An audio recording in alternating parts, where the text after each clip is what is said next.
Okay, so yes, as promised, I'm recording this video. Today is Saturday.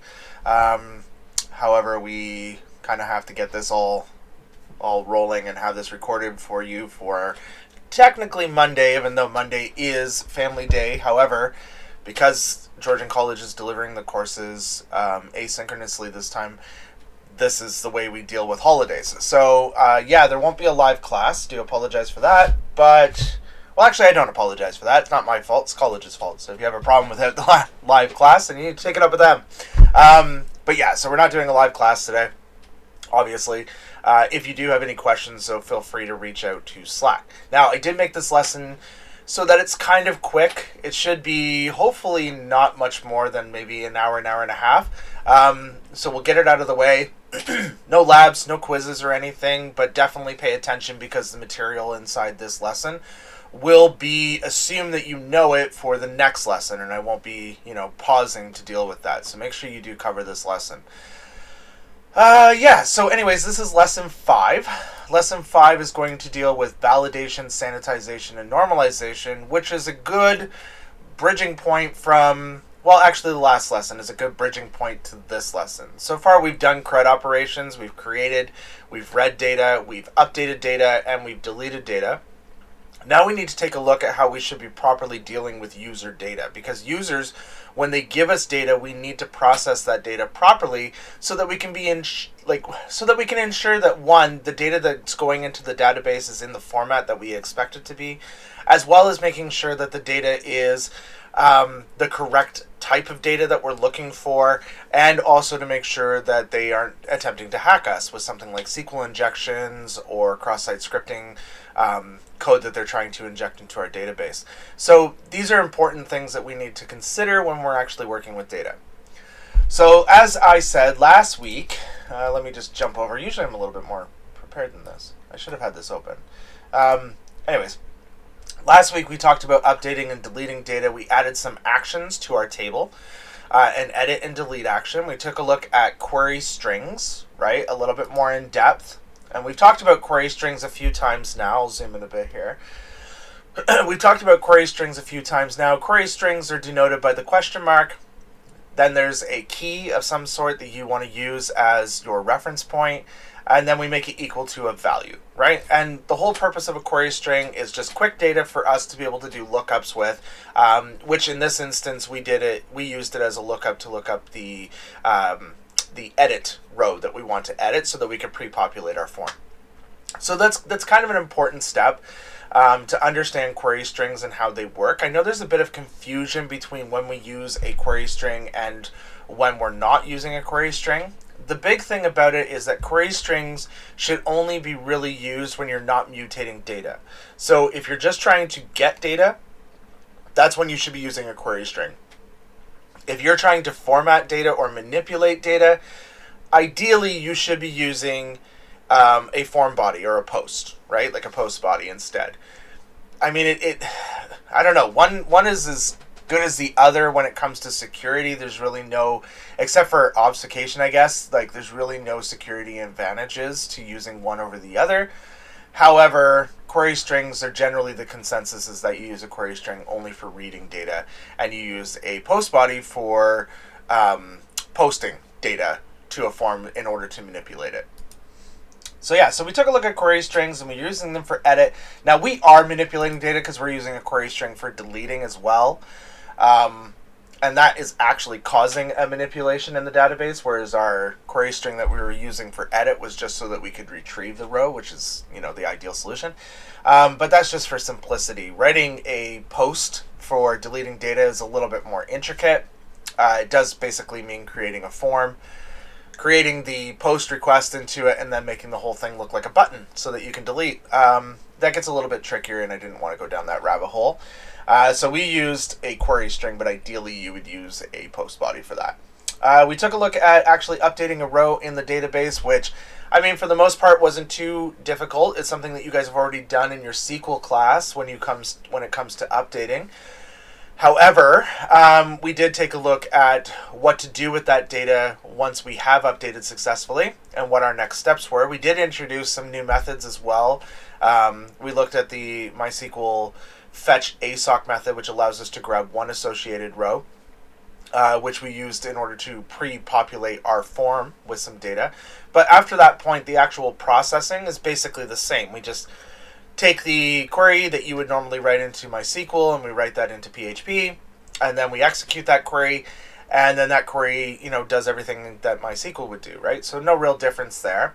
The only real differences would be the actual injection of variables that we're using. So we're injecting our variables into our string, which we've done a couple of times now, so hopefully that's becoming more familiar. Also, understanding where your variables are coming from is super important. So if it's a post body, then you know that you need to access the super global associative array, the post array. And if it's a query string that you're trying to access, then you need to access the get array, right? So hopefully you're practicing that and you understand that, because those are things that will definitely wind up on a midterm. What else? So, and then we took a look at deleting a row, and I mean, that was super simple as well. It shouldn't follow too differently than what you were doing in your SQL class. The big thing is the notification system. So we took a look at what happens when you don't redirect from a process form. So when somebody edits something or deletes something, that's called an idempotent action, meaning that it won't actually cause any reoccurrence of manipulation to the data. It does technically cause a reoccurrence when you edit. It just sends the same update request, but because you're not modifying the data, it's considered idempotent. However, when you delete data, that can only ever happen once. So even if you send a second delete request, it's not like you can delete another record from the database. You're only deleting the one record. So that's also considered idempotent. However, creating is considered non-idempotent, because when you create a record and then you repeat that action over again, you will create a second record. And every time you repeat that action, you create another record. And you want to protect against that. So the easiest way to protect against that is by redirecting the user, which prevents them from being able to resubmit the post request. Now, Manjinder did bring up the question of, can't we just clear the post request? And we took a look at what happens when you do that. You don't actually have control over the post request that's coming from the body. What's happening is when you get the body that comes to you, PHP translates that body into a post associative global array that then you can access.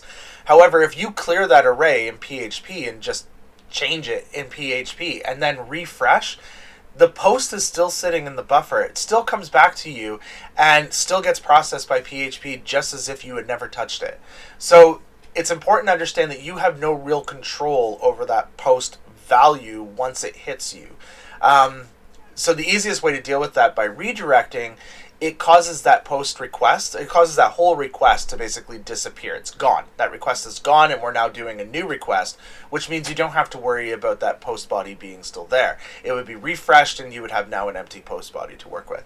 So it's not a good idea. It's literally a mandatory idea that once somebody has submitted a form, you process that form, and then whether it's an error or whether it's a success message or whatever it is that you want to alert to them, you need to deal with that in another processing page or another view page by redirecting them to that place. So that's important to understand as well. And we're going to look at that quite a bit today as well. So, obviously, like I said, this is a recording. You can't ask me questions, but you can ask on Slack. So if you haven't joined the Slack, make sure you do. Somebody did tell me that the Slack link is wrong now, that it's no longer accessible. So it's not under that, it'd be under here. Let me update the Slack link, as it should be updated already, but I guess it's not. Hold on. Let's see here. We want to invite people. Copy that invite link. There we go. Sorry, Leo, I didn't realize that it was your messages showing up there. Let's plug this one in. There we are. And we'll submit. There we go. So now it's an updated Slack link. You have 30 days to join. I mean, Slack is the best way to contact me. Those of you that have been sending me emails, I'm not deliberately ignoring them, but I don't tend to respond to them right away. I get them, and then I usually mark them as unread so that I don't forget about them, but it takes me longer to respond on an email than it does with a Slack message. Slack message, I can just give a quick response. hit enter and move on with my day. With an email, I got to compose a new email and everything else. So Slack is definitely by far the easier way to contact me. Not to mention, you should be using Slack anyways, as it is an industry standard tool. Avoiding using Slack is not going to be your strategy for the entire time you're in this industry, unless you plan on not working in this industry. I don't know. I have quite a few students that come through the course that don't plan on working in this industry in this vein. They want to do something else like project management or something, and this is just a stepping stone to that point. But yeah, anyways, cool. So let's get into today's lesson. Today's lesson is validation, sanitization, and normalization. It's definitely a big lesson this time. We do have starter files that we should pull down, so we'll get rid of that. Let's pull down the starter files. So we'll find those under weekly learning, lesson 5 here, and just click the starter files thing. It should download it. Go into your file explorer, and I'm going to click my little WAMP symbol and open up my www directory as well. I'm going to put it over here. And I'm going to drill into comp1006, and I'm going to create a new folder in here called lesson-05. I'm going to delete the zip because I don't need it anymore. And then what I want to do is extract my starter files. And it's going to open up another folder for me here. I'm going to drill into there, and all I want to do is copy the files that are in the starter file over to this new lesson 5 file underneath my live directory. Okay. And hopefully that's pretty straightforward. I mean, it is just standard file system operations. That shouldn't require that big of an explanation. Then I'm going to right click and choose to open with code. And I'm ready to start my lesson. Okay. Now, I know some of you, if you haven't started WAMP, make sure you start WAMP. Shouldn't really need to explain how to start WAMP again.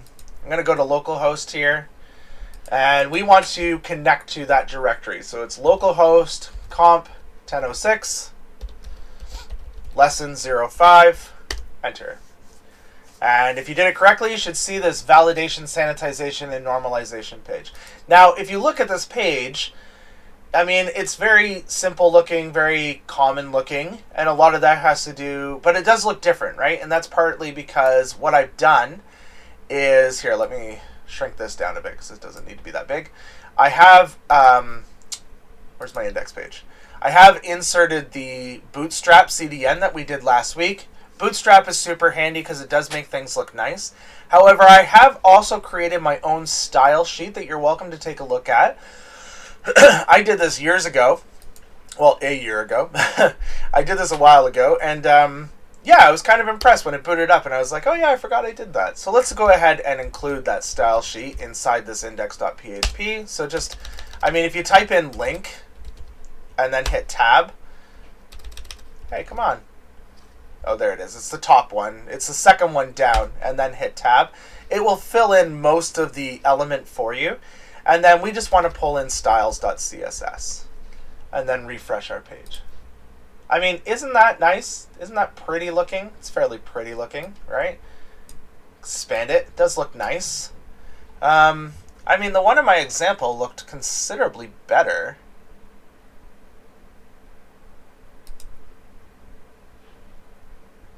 Oh, I think I see why. Yeah, I see why. It's because it's missing some of the stuff that I have for the Bootstrap. So why don't we go ahead and add some of those Bootstrap pieces in. I wasn't going to do that. That wasn't my plan. But I mean, we can. Like, for example, this div has a class of container, which will actually cause the I'm just going to collapse this sidebar, by the way. If you ever forget where I am, the breadcrumbs tell you at the top here. The container will actually grab the page and bring it in and give it margins on either side, so it looks a little nicer and cleaner. So we'll do that. So we're going to add a class of equal container, and this is a Bootstrap class. And as you can see, it's added these margins, and now everything's kind of centered. And then this thing here, I have it actually set as a Jumbotron, which is another Bootstrap class. So I'm going to add class equals Jumbotron, but I'm going to add one other more class to this as well, which actually controls the top margin. And the top margin is my5. M stands for margin, Y stands for the direction, so the Y axis, and then 5 is the number, but 5 is arbitrary, just to let you know. It only goes 1 to 5. 5 is the most. I'm not sure what they're using to actually detail that size. I would have to look at the documentation to see, but anyways, it creates this kind of effect. By the way, this kind of like punched look where it looks like it's raised is being caused by my styles that I added, that I spent time on a year ago building. This is not the way Bootstrap normally looks when you do that. If I comment out my style sheet, I'll show you what I mean. It would look like this, right? So why don't we do that? I'm going to actually comment out my style sheet, and we'll just use the Bootstrap stuff for now, and we'll see how it looks with just the Bootstrap stuff. So I can also change this H1 that's here so that this styling for the text isn't quite the same. It looks a little bit different. So I'm going to add a class there. And I'm just going to use display-4 and hit refresh. And as you can see, it kind of changes the way that looks. It's just the text. There's a whole bunch of different ones. I think 3 is a little different. I'm not sure what 3 looks like. Oh, it's much larger. What's 2 look like? Oh, I see. It's actually just increasing the size. What's 5? I wonder if there is a 5. Oh, 5 looks exactly the same as it did before. I mean, that doesn't feel very consistent, Bootstrap, but whatever. Oh, I bet you 5 is not a thing. That's why it looked like it did before. All right, whatever. That's fine. So I'm going to add a lead to the P tag directly after that H1. So class equals lead. And I think lead just actually creates... makes this look a bit different, more like a lead generated thing. Yeah, you can see the text is slightly changed and the size has changed. My HR is kind of butted up against these two things, so I'm going to add some margin to that to push it down. So I'm going to just do an my-4, and that will shove the two pieces down so it looks a little bit cleaner. And then each of these... I've actually got some coloration to each of them, and that's pretty easy to add. All we have to do to the strong tag here is add a class. And this one's going to be text-danger, which will turn that to red. And then this one here will add a class to the sanitation one. And we'll make that text/warning, like so. And that makes it kind of yellowy. And then class equals text/success, which turns the last one to green. So I'm just adding those to the strong tags there. Our section is a little bit on the, like, butted up against the top here, so we'll push it down a little bit. But this time, instead of using my, which is the top and bottom of the margin, we'll just use bottom this time. So we'll do class equals mb-5.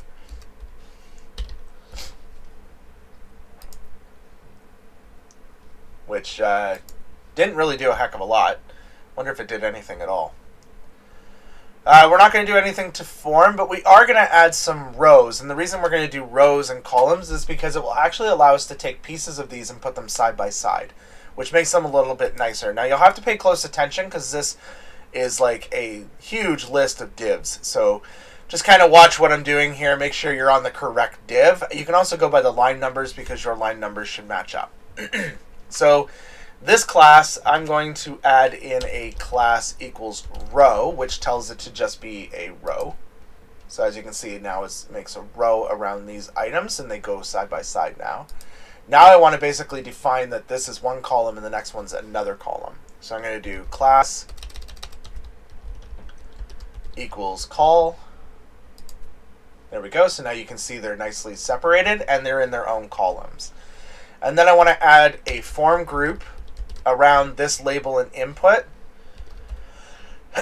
which will allow us to group the label and the input together.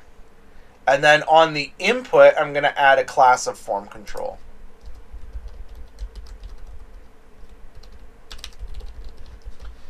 Like so. So there you go. See, it looks nice. Nice and clean. Now I'm going to come back down a bit here. And with this one, this is a div class equals col. So as you can see, these are both at the same sibling level. See how they're at the same sibling level? So I'm making two columns, right? And I'm just basically defining that these are two columns. And again, class equals form group. And then on this input, class equals form control. There we go. So now it looks really nice and clean. So we're going to do this to the rest of the ones as well. So I'm going to scroll down a little bit further. This is going to be the next row, right? So we'll do class equals row. Then this will be a column. Class equals col. This will be a form group. Class equals form group. And then this will be a class equals form control. So as you can see, that looks a little bit cleaner. The phone, I think I did it slightly different. It has a lot more calls and rows and stuff inside of it to kind of group them all together, which is fine. So we'll add a class equals row here. And if we refresh, yeah, you can see it's now in its own row. But then we have to actually add the call pieces to it. No, it's not a row. Why is that a row? That shouldn't be a row. That should be a call. I'm sorry about that. That should be a row. Or a call. There we go. See, now it looks a little better. So now this is where things get a little bit weird, because this is going to be rows within the columns. So we're actually splitting this into its own individual rows. The way Bootstrap works is it breaks your page into 12 columns. So you're actually working with 12 columns. When you just pass the col like this, it will automatically split based on the number of elements that you have. Rows will just create complete rows and break those into 12 columns individually, but the next row will be its own set of 12 columns. So that's kind of how it works. I would definitely look at the Bootstrap documentation, as Bootstrap's used quite heavily in the industry. All right, so this one is this one breaks it down into columns of 3. So this is col-3 like this. So what will happen is it will actually break this into it'll break the 12 columns in this row into 3 groupings. So the first one will be 3. So we'll see what that looks like. Yeah, you see it moved over a little bit. Yes, and then this input, wait, this is such a weird way to do this. So this is phone. Have I done this wrong already? So we have a col. Oh, this should be form group. My apologies. This should be form group. Form group. There we go. Okay. This gets confusing. And then this is the row. That makes sense now. So this is the row. There we go. It pulls that back, but as soon as we add a class to this, it should be fine. Then this is col-3. Like so. So now you can see they're butt up against each other. This one will be col-4. So I'm only using a fourth of the groups, right? So this should equal, these 3, once they're done, need to equal 12, is the idea. And then this one would be class equals col-5.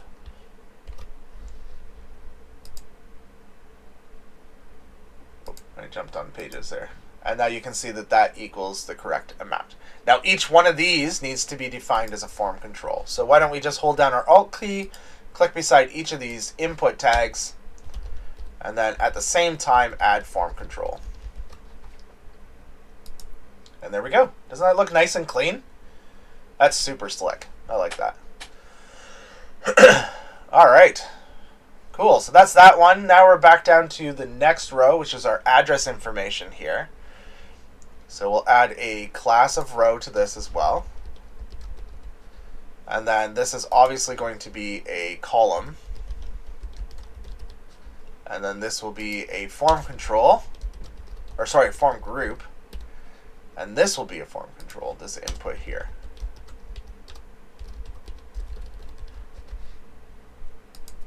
So there we go. So now you can see we've got this address information and the city information over here. That looks pretty slick.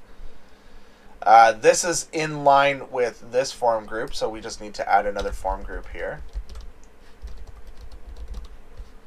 And the form control.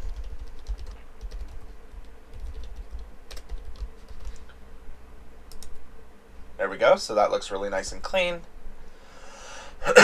This one is in line with this div call, so it's likely a call as well. I should actually look at my notes just to be sure.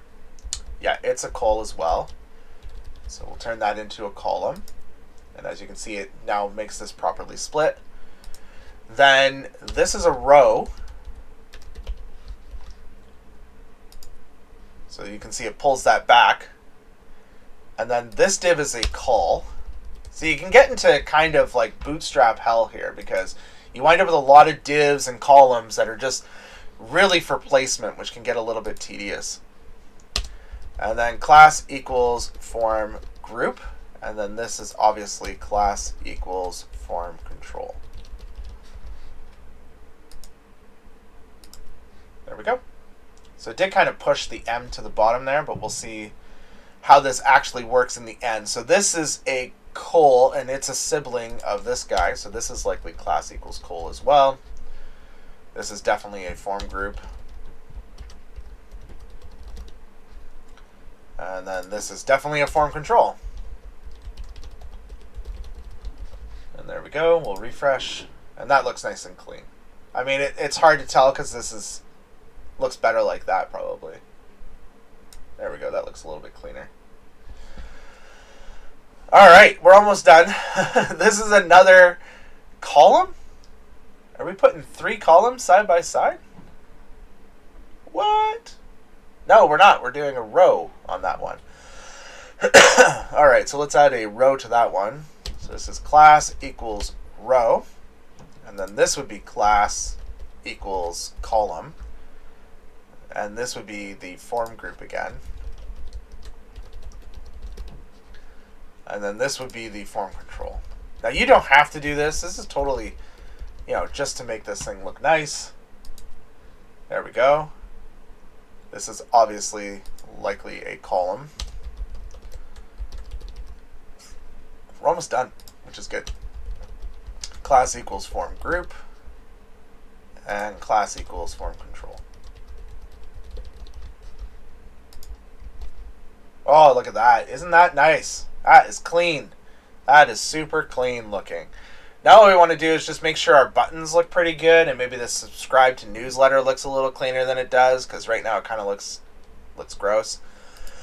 To do that, we're going to do a class equals form-group and form-check, right? And then we add a class to the input, but this one's slightly different. This is a form check dash input, like so. And then the label has its own class so that it creates them side by side. And this is the form check label. And all that does is it doesn't really do a heck of a lot. Kind of styles it, makes it look a little bit cleaner, but it does put it side by side like that. So it does look a little nicer. These buttons, we're going to actually do them as their own separate classes here. So this one will be class equals button and button primary. And I'll show you what that looks like. Creates a nice blue button. And then the reset button to clear everything is class equals button light and text danger and ML-3, which means margin left 3. So I'm not sure what that creates. Oh, it creates a nice little reset looking button here. Nice. So they're both pretty clean looking. So this is what it looks like as just Bootstrap, but then we enable my styles because you can actually style Bootstrap styles as well. And then you get something like this, which looks awesome. I stole this from the internet though. I looked at how to do these kind of like inset looking elements in that, and I love how it looks. It's really, really clean. Yeah, I like how it looks. It's pretty slick. All right, cool. So that's our index page, and this is just Bootstrap stuff. But at least that's our index page all completed. Now we don't really have anything else in our index page to kind of look at except for our validation. So this is our first level of validation. This is known as client-side validation. And what client-side validation is, it's validating input fields in the client. So if I was to just refresh this page for a second and then click sign up, you'll see this little please fill out this field. Now this is Chrome adding in this validation for us. It's verifying that this field is required and must have a value. The way we signify that and force that Chrome to do that and use their validation API is in our inputs, we just add a field here called required, and that kind of pushes it to happen. So if you look, I have these requireds in different spots, right? Like you must have an email address, you must have a phone.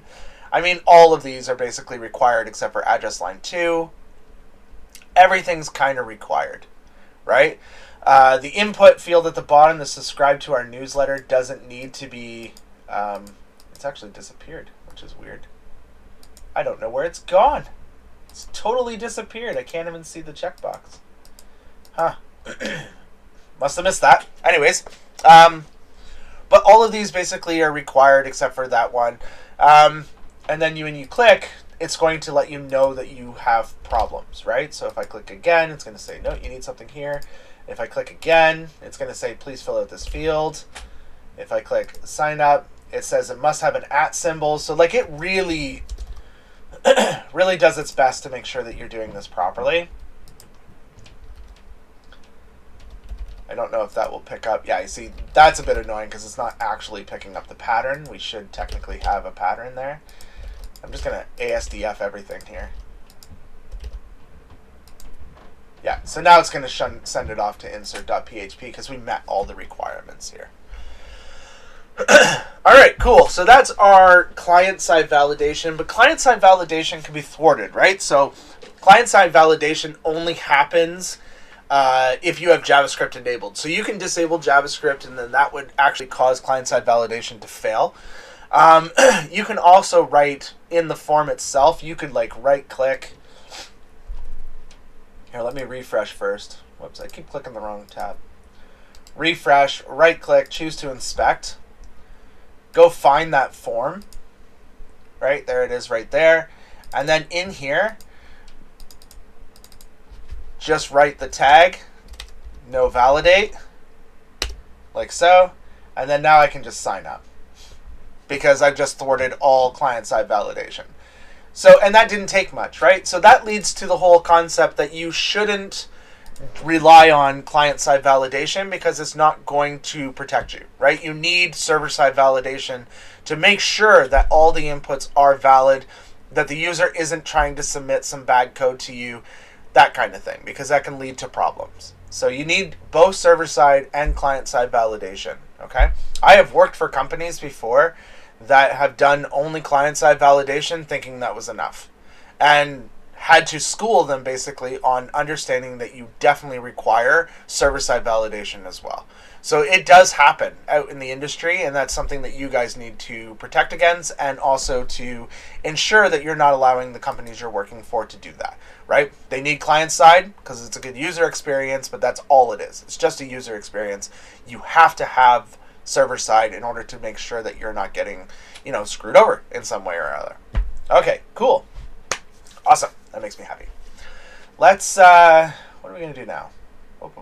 We are going to talk about classes in PHP. And I know you guys have experience with classes. I think there is some web students in here, so, but I believe those web students did learn intro to programming likely in Java or C# or some kind of strict language. So you have had some experience with classes. So to understand a class, we should talk a little bit about what an object is.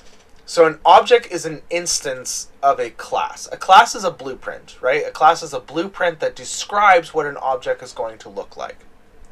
So an object, in order to understand what a class is, it's a good idea to first understand what an object is. The easiest way to understand what objects are is by analyzing real-world examples.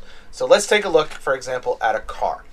A car can be broken up into two very general ideas.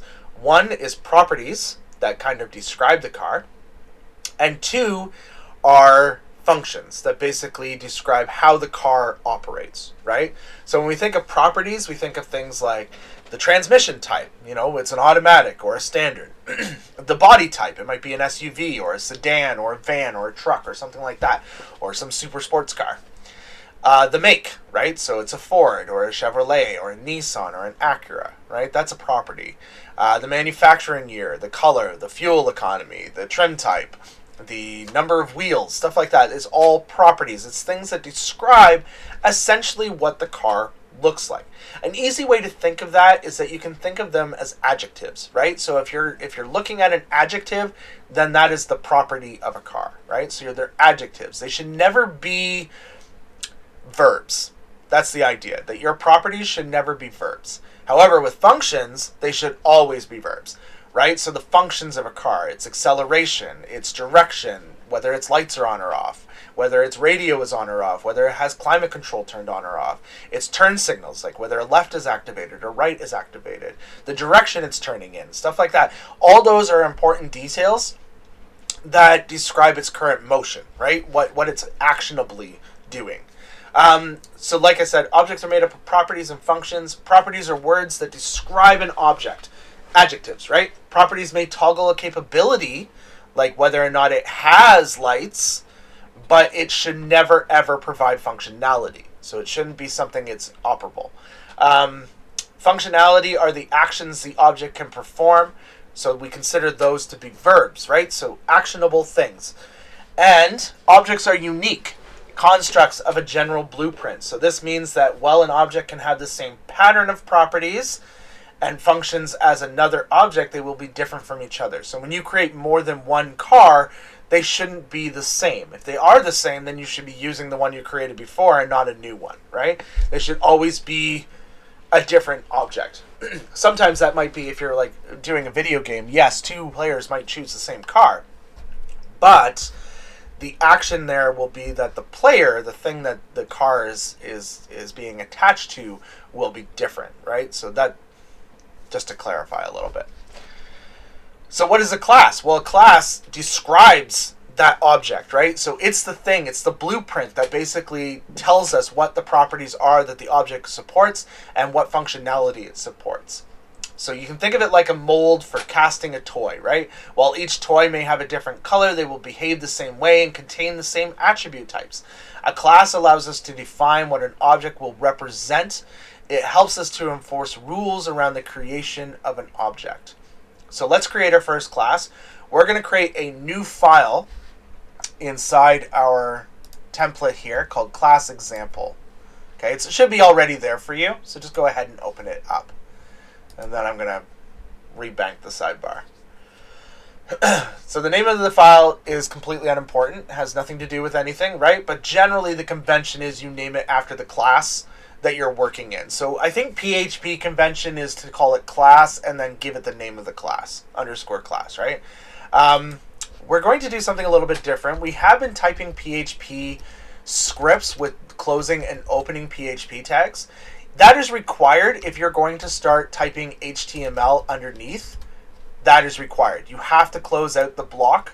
But if you're not, and you're only going to type scripting, PHP scripting, then you don't need the closing tag. You can actually get away with it, and that is common convention. So to define a class in PHP, we start with the keyword class, and that's a reserved keyword in PHP. And then we give our class whatever name we want. This is a symbol name, just like naming a variable or a function or anything like that. This is considered a symbol. So the symbol we're going to give ours is example, and it's common convention in PHP to use a capital letter. And then you don't give any parentheses, right? Because you don't actually give the class any arguments. The class is just the blueprint. It will surround things that take arguments. We just give it a set of curly braces. I'm not sure why I'm getting a little notification. I already gave it to you. Maybe when I save it will go away. Oh, I think it's looking for some stuff. Oh wait, it had a... Yeah, no fixes available. I think I had this problem before with PHP, IntelliSense just acting up a bit. It's really weird, but that's what it was doing. So this is the minimum syntax for creating a class. for defining a class. You'll notice it bears similar resemblance to a function definition, right? A function definition looks slightly different. We haven't written a function in PHP, but we will. We're going to write a function in a few seconds, actually.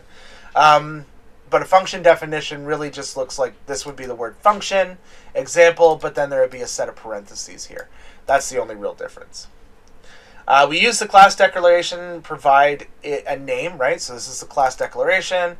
This is the name of our class.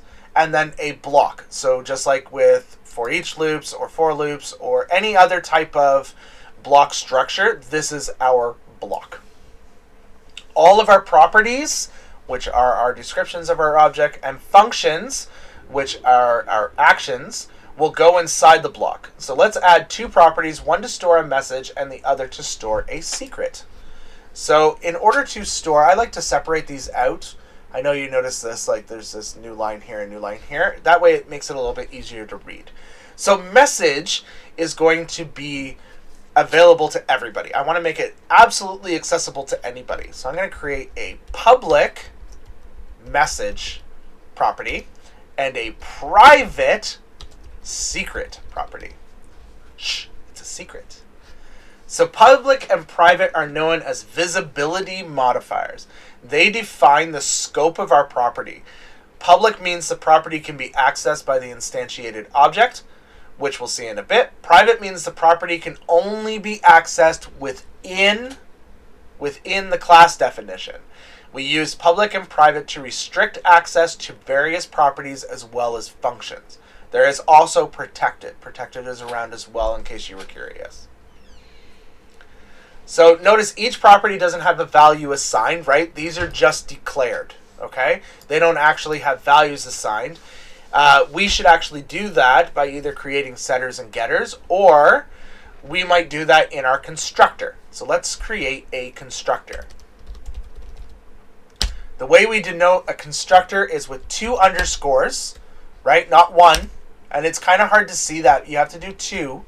So 2 underscore characters, and then the name of the construct class, which is, the name of the construct method, which is called construct. And this is one of those times that you can't just create whatever name you want. This actually has to be called construct in order for PHP to realize that that is a constructor. We pass it the construct argument, and then we give it its block. Now, incidentally, this is how all functions in PHP are defined, even if you're not defining them in a class. We're defining what's known as a method right now because it's a function that is available to the class. So this is known as a method. However, if you were to define this outside of the class, it would just be a function. So this function has a special purpose. It's known as a constructor. This underscore construct is a keyword in PHP that tells PHP this is our constructor method. The constructor is always invoked upon instantiation. So when we create a new example object, this function will automatically be executed. Notice our constructor has a parameter, right? So this parameter is here and it's called message. That means that when we invoke our class and create a new object, we instantiate our class and create a new object, we will need to pass it an argument. The argument will automatically be passed to the constructor function and executed. So any function that doesn't have a visibility modifier before it is automatically considered public. You can write the word public in front of this so that this automatically is public, but it is public by default. You don't want to make a private constructor. I mean, you could make a private constructor because you could not give it, maybe you can, maybe you can't, I don't know. I'd have to play around with it to see. I don't write in PHP very often. I haven't written a class, come to think of it, in 3 years. Well, except for the last time I taught PHP. I haven't written a class in almost 3 years because I do functional programming. And JavaScript doesn't work the same way, and I never use the class objects because they're just so weird. And they do a lot of post-processing under the hood, so I don't use them. So it's been a while since I've written a class. All right, so notice, okay, so let's add some body to this actual constructor. So we want to actually take the message and assign it to our property called message. So to do that, I use the keyword this. This means literally this example, right? This class. That's what it's referring to. Once we instantiate it, it will mean this instance of the object. So this is the thing that I'm working in. So this message, which is literally this variable you see right here, right? Notice the $ gets left off, but it's this message right here is equal to $message. So all I'm doing is essentially what a getter or a setter would do in another language. I'm just taking the argument that the user has passed, or the developer who is instantiating the object has passed, and assigning it as a property to, well, assigning the value to the message property of example. Now I also want to define the secret, but the secret can't be defined by the constructor. The user, well, it could actually. The constructor has the ability to set the secret, but even if it's set, the user has no ability to access it. So we'll set it though. We're going to set it as, make sure we use a thin arrow, not a fat arrow. There we go. And this is called secret. Shh, it's a secret. And we'll give it a message. Psst. That's a good secret.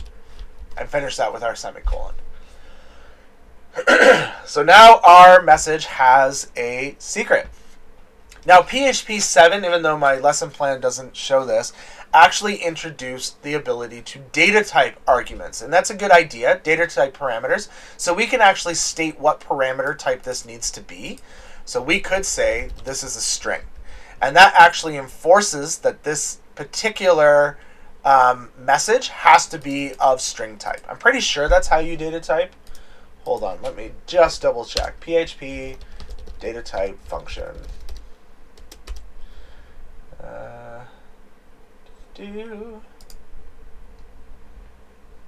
Don't actually really like. Yep, I know those things. How do we add the data type? Construct color model. Yeah. Hold on. PHP enforce data type. Or enforce type. That works too. How do you enforce PHP type?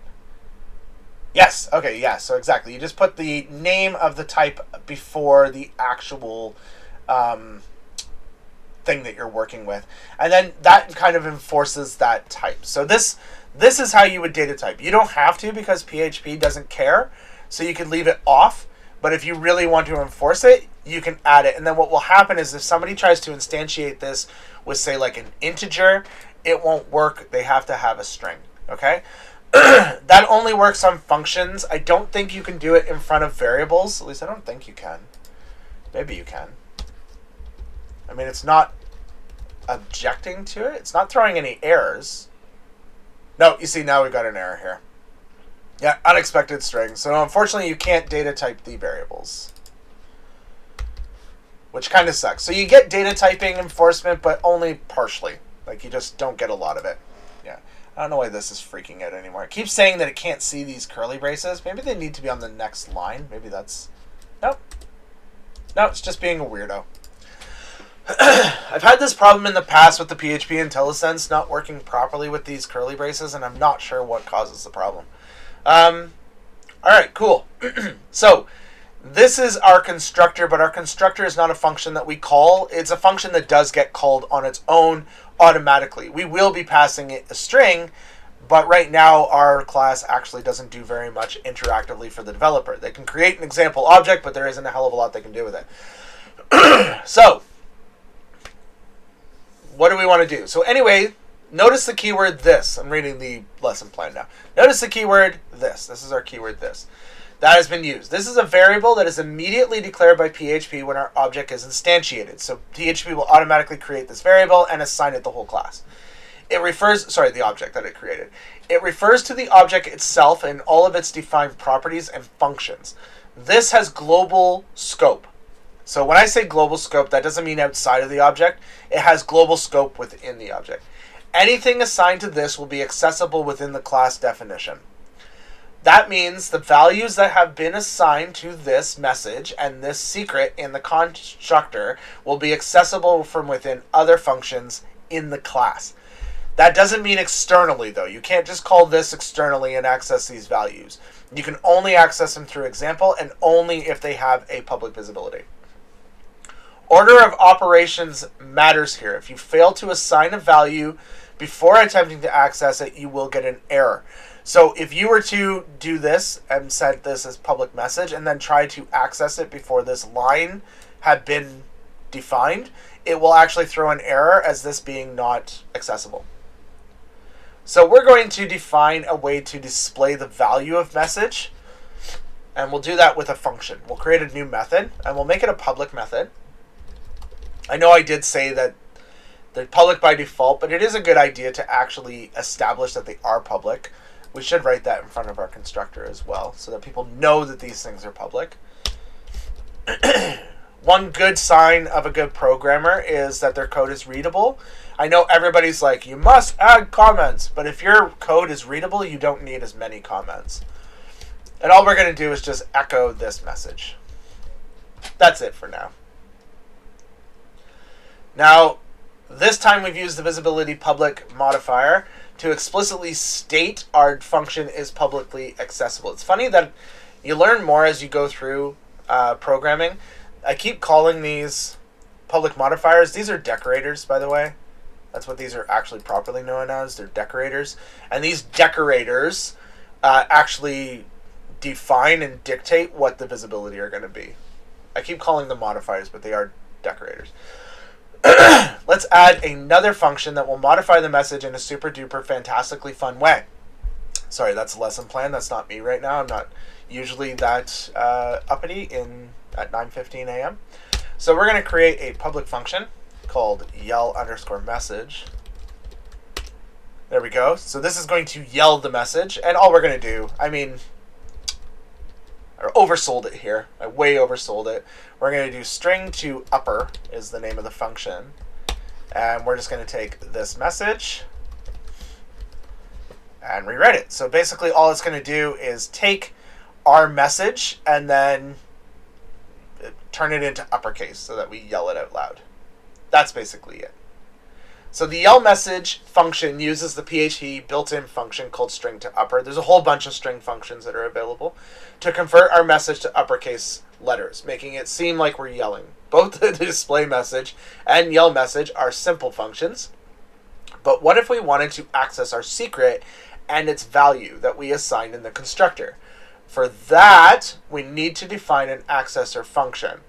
Don't get nervous, it's literally the same as any other function, but we get to take advantage of a function definition's scope accessibility. So we have to understand that this variable currently is unavailable to us because it has been defined as being private, which means it's only accessible within the class itself, right? The class has access to it, the instantiated object internally has access to it, but the object to the user who instantiated the object does not have access to it, unfortunately. So in order to gain access to our secret, we have to create a accessor, right? And the easiest way to create the accessor is by creating another public function called getSecret. So this would be our accessor function. And you guys have likely written getters and setters before. Some languages actually support automating this process, and PHP does too. They have a way to do that. So we're going to get the secret. So this has accessibility to it because it's within our class. However, you don't have access to just access secret on your own once you instantiate the object, but you can do it by defining a function accessor, which will allow you access to it. And then we should create a function to set it as well. So this will be our setter. And we'll give it a value to set. And then $this secret equals value. And there we go. Now, I don't generally like to do this. My naming conventions, I like to keep to what we're doing.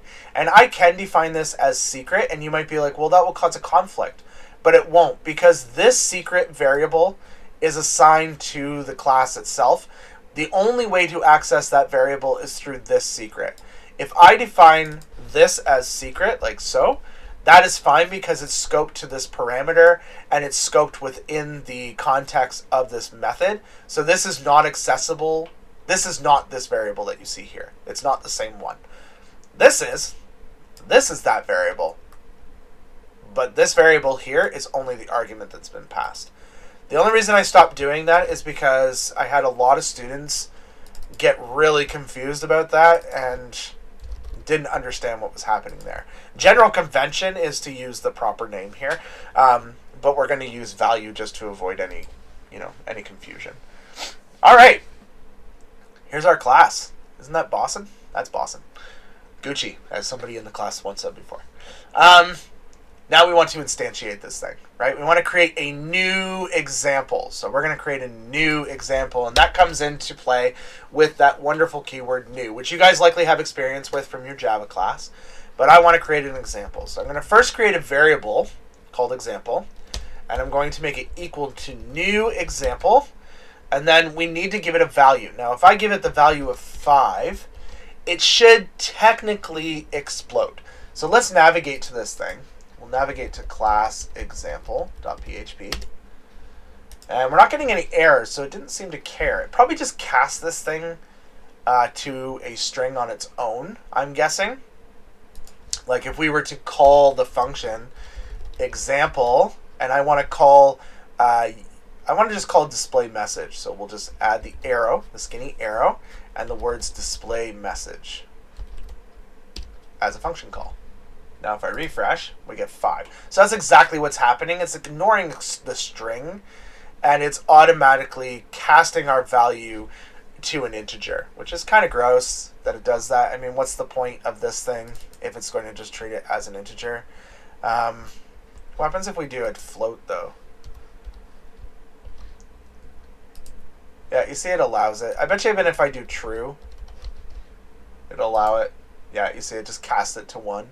Now, if I was to do this a bit different and we were to make this an int, and then I was to pass true, that will probably result. No, you see, it doesn't seem to care. Oh, then, you know what? I'm not using variable data types because what the heck's the point? If it's not going to do what I want it to do, then I'm out. All right, hello world is what I'm going to type as my new example. Boom, we get hello world. We know our display and object instantiation has worked so far. Yeah, yes. All right, now what I want to do is yell the message. So, I mean, we have an issue right now where it doesn't kind of, if I yell the message directly after this, it's just going to put it right beside it. So I'll yell message, and it just gets shoved right beside. If I don't want it to do that, we need to actually add breaks to this. So we can just concatenate on a break tag. That works. And then yell message, we could do the same to the yell message here.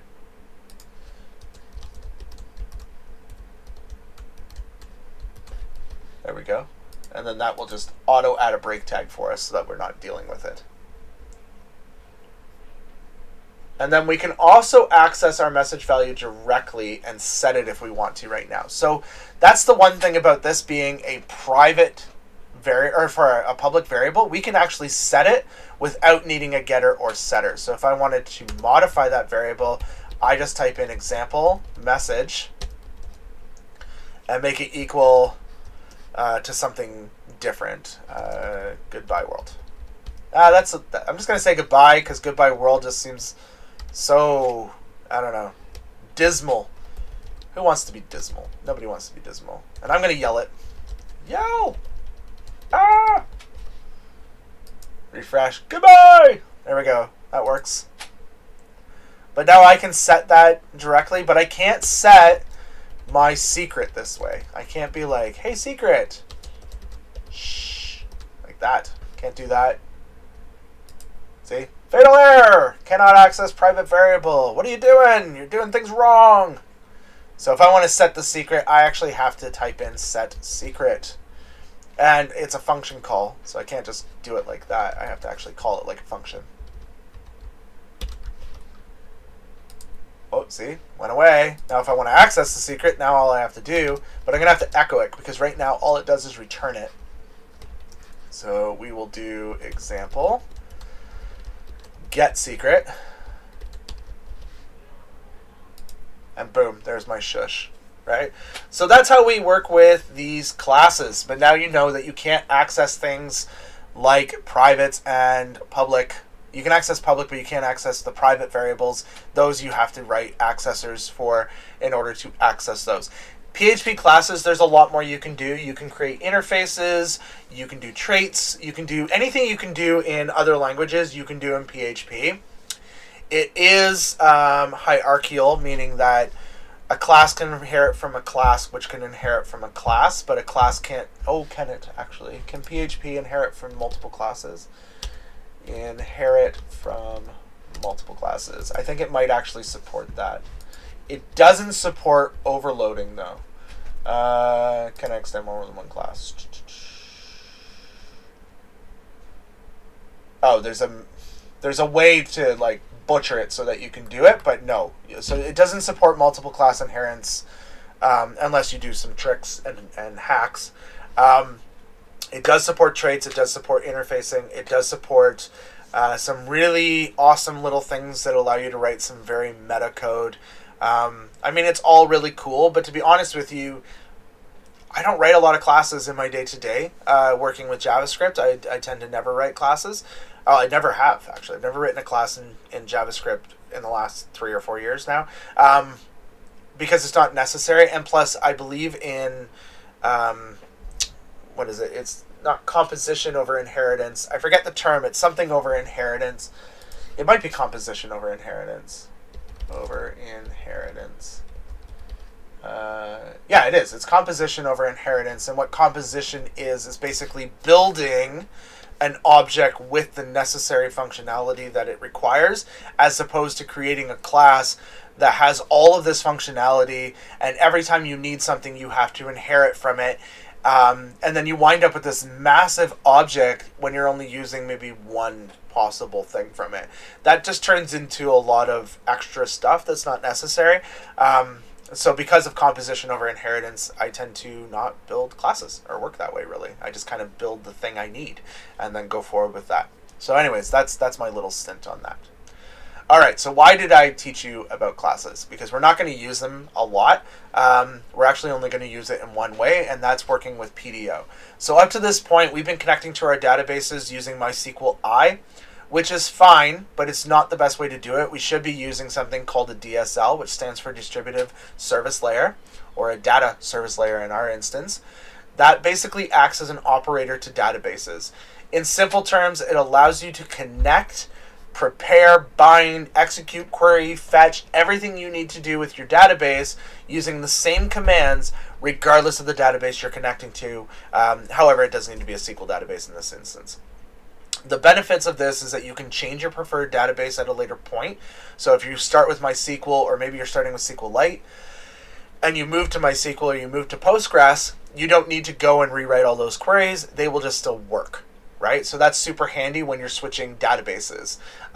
Combine this with an ORM, which stands for Object Relational Mapper, and you won't have to change anything ever because the ORM will take care of a lot of it. And generally, ORMs usually come with their own connector for connecting to MySQL or whatever SQL database you're connecting to, and they usually use Pdo as well. So Pdo, which stands for PHP Data Objects, so it's another one of those acronyms within an acronym, is a class library that ships with PHP. Interacting with this will require some minimal knowledge of accessing class properties. Yay, look what we just did. Basically, using a class follows the following format. Instantiate the class, right? So, yep, we instantiate the class. Store the new object in a variable. Yep, did that. That's this guy right here.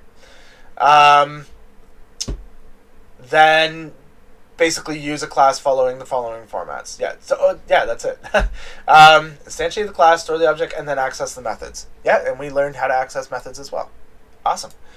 So we are going to create a new function, a new class function. And the function we're going to create is under this connect. That's where we're going to create it. So in order to do that, we're going to use a function and not a class. We could do this as a class, but we're just going to create a function. And functions look exactly like methods do. They're the exact same way. We use the keyword function, like so. We give the function a name. So I'm going to give it the function of connect. We give it a parameter list, right? But we don't actually have any parameters yet. Because I think we're going to actually put our parameters directly in our function, which is kind of gross, but that's what we're going to do. And boom. So this one actually can come down here. I'm just using Alt, by the way. That will wrap all that. So there's our function to wrap our connect statement. So whenever we want to connect to our database, we'll just call connect, and then that will execute the things we need to execute. Don't bother with this. I deleted that database a long time ago. The next thing we need to do is create all of our values. So our values are pretty easy. So I'm just going to select all this, go like that, turn it back on. And this is going to be localhost. This will be root. There is no password. You can either do null or I think actually you have to give. Maybe you don't. We can try null just because that is cleaner than an empty string. And then the database we want to connect to. So the database we've been connecting to is comp 1006 lesson 03. But why don't we create a new lesson 5.1? So let's open up Workbench, and we'll create a new lesson 5 branch, or database. So here we are. We'll just connect to our instance. And I mean, creating a database, super simple. All we have to do is create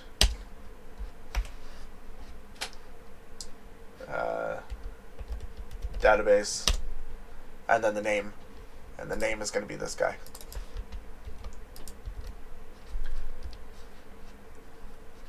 Like so.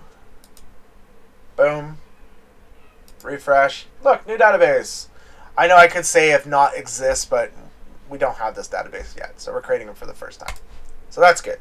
All right, so the database is comp 1006 lesson 5. We've created that database. We are good. We can now connect to said database. So what's our next thing? Well, now we need to actually finish creating. This is just values. That's all this is. We're not actually connecting to anything yet. We need to create our connection string and return it. So we'll create a variable called con, and we'll make it equal to a new PDO. So we're instantiating a class that somebody else has created, and that has a constructor of its own. Whoops. Maybe it's Control-Shift? Yeah. So it's going to take our DSN, which is all of our, it's a domain string. So basically it's all the information that we need to require in order to connect. Then our username and our password, plus it can also accept options, but we're not going to pass any. So our domain string will go here. Our user name will go here, and our password will go here. So our username looks like this. It's MySQL : host equals, and then in here we'll put the host, curly or semicolon, DB name equals, and then that will be the database that we're going to connect to. Just like that. Once we're done, we can return our connection.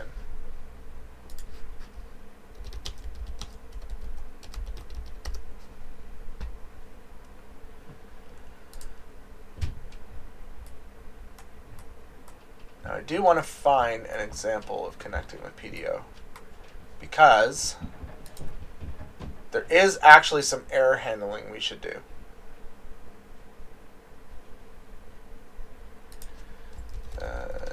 PDO connection example.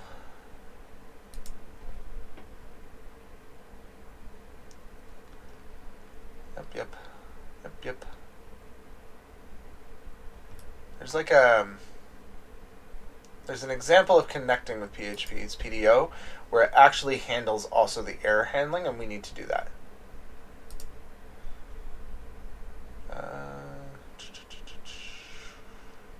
Right, it's an option that gets passed.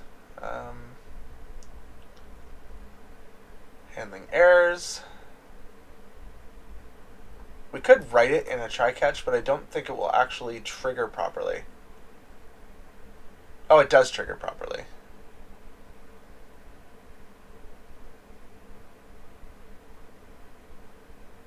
Yeah.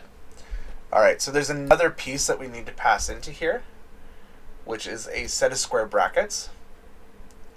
And we add in PDO, : adder, error mode. So we're turning error mode on. And we're going to point that at Pdo :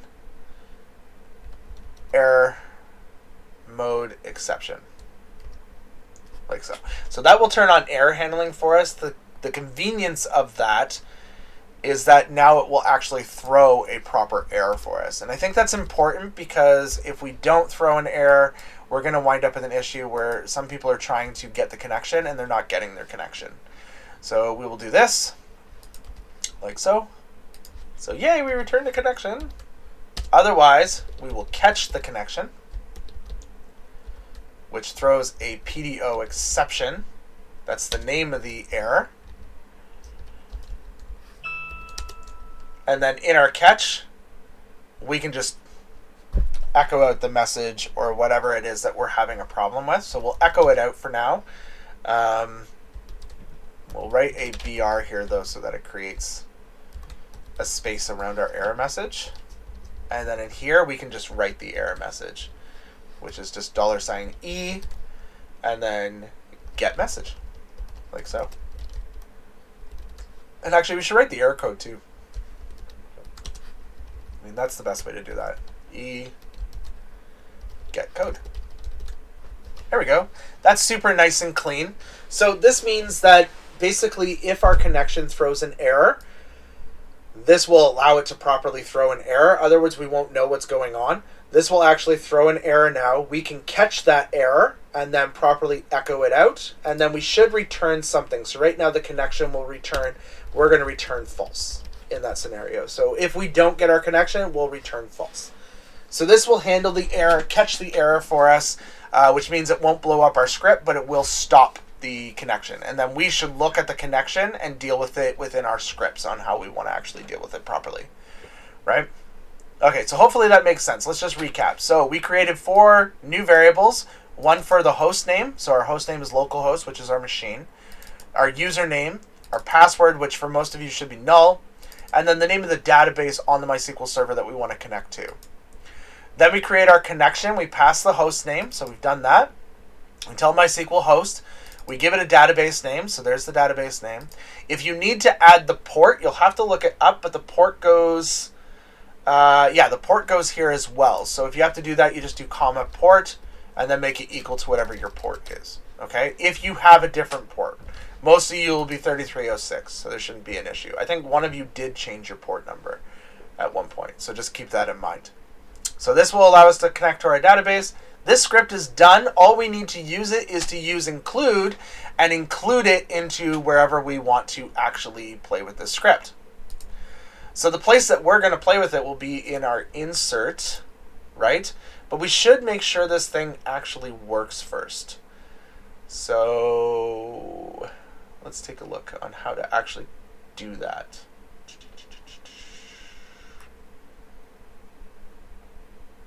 Why has it got all this information about this? Yeah, okay, so we are going to test this connect script. So let's throw it in our insert page. That's a great place to actually test. So I'm going to go to insert.php. And we'll open a PHP tag. And this is only going to be a script. Remember how I was telling you before that we should never, ever be pushing a view out of our processing scripts. So this should never produce something visual. It should only ever produce something basically as a, yeah, there we go. It should only ever produce like the scripting part of it. It should never actually put something to the browser window. We are going to call connect though. So first we need to include connect for ourselves. So we will include the connect script. Like so. There we go. And then we can use it right at the top of our file by just calling our function. If we're going to have an error, it's going to happen now, right? So let's go to our lesson 5 example. Like so.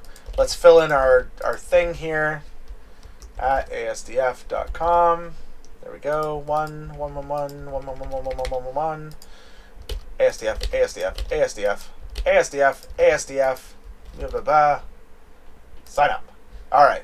So we automatically got some errors, right? Include connect.php failed to open the stream. So it wasn't able to find our connect file, and you'll notice that I had added an underscore, which indicates that it's an include file. That's just a convention. So I need to add the underscore here. That's what my problem was. So I'll continue. No errors. Now I want to throw an error so you can see what happens. So I'm going to come in here and I'm going to call this localhost and hit refresh, and we should get a nice error. There we go. So SQL state PHP network get address. So this is the code that was thrown, the 2002 code. So that's our code. And then it's basically saying get address info failed, no such host is known, which is pretty self-explanatory. So if I fix that, I should get no error. If I change the database to the wrong database, we should get a new error saying unknown database. So these should be fairly explanatory for you to be able to understand what's happening. And there we go. Cool, so our connect script works. That's awesome. Our next step is to actually take a look at the values we got back from our post object, right? So I've showed you guys this before. var dump $post will allow us to see the values in an associative array. And there we go. There's all of our values. I'll zoom in a bit so that you can see. So there's all of our values, our first name, last name, email, country, all that type of stuff. We have all of that information. So that leads us into validation and how we're going to deal with validation. So first of all, what is validation? Validation is crucial to the integrity of our application and security of our registered users. Hackers will attempt to access our application. They can utilize our system for grander attacks, proxy attacks through our app, store illegal content on our server, use our server to spam emails, or just commit vandalism on our site. No matter what, never trust the user. Pretend every single user that's accessing your system is like a Zuckerberg level hacker, right? Don't trust any single user that's attempting to access the system. Pretend they are all either super stupid or super, super smart. Don't think that it's the average user, okay? No matter what, never trust hackers. Trust the user. Hackers aren't the only potential issue. Often the user themselves will just make stupid mistakes. They will forget to fill out fields, pass incorrect information, enter accidental characters, or attempt to register information that's already been registered. Now, a lot of people have said to me before, well, wouldn't client-side validation deal with that anyways and stop them from, not necessarily filling in the correct field? The problem is all these people have nephews and nieces and grandchildren and all this type of stuff, or friends of a friend who installs Chrome extensions and things like that. And these wonderful Chrome extensions sometimes do dumb things like disable validation on form fields, right? Or disable cookies, or disable something. So their internet experience is already compromised. By the time you get their data, you're getting compromised data. So no, don't ever trust client-side validation. Pretend it is broken. Pretend it is not working, and just make sure that you write your server-side code to handle your own security, right? Don't ever rely on the front. Yeah, so either way, we must always pass user information through a rigorous batch of tests. So we basically test their code, or test their, not their code, sorry, but their information, their input, to make sure that it's the data that we need from the format we require, right? So you may have heard of client-side validation, which is the act of having the browser validate the user inputs before they're sent to our server. The upside of client validation is the immediate feedback. So it's a good user experience, as I said before. However, as I've said countless times, and I'm not going to say it again, it's junk, right? It's junk. Don't rely on it. There are several types of validation that we will need throughout our careers, but below are the most common ones you will come across. So types of validation, I mean strategies, validation strategies that we need to look at. Your application will contain fields the user must fill in order for a new resource to be created successfully. These required fields must be checked to verify they're not empty. So even though we have required on the front, we need to make sure that we're checking the value of these fields to ensure they are not empty, like they're not actually empty.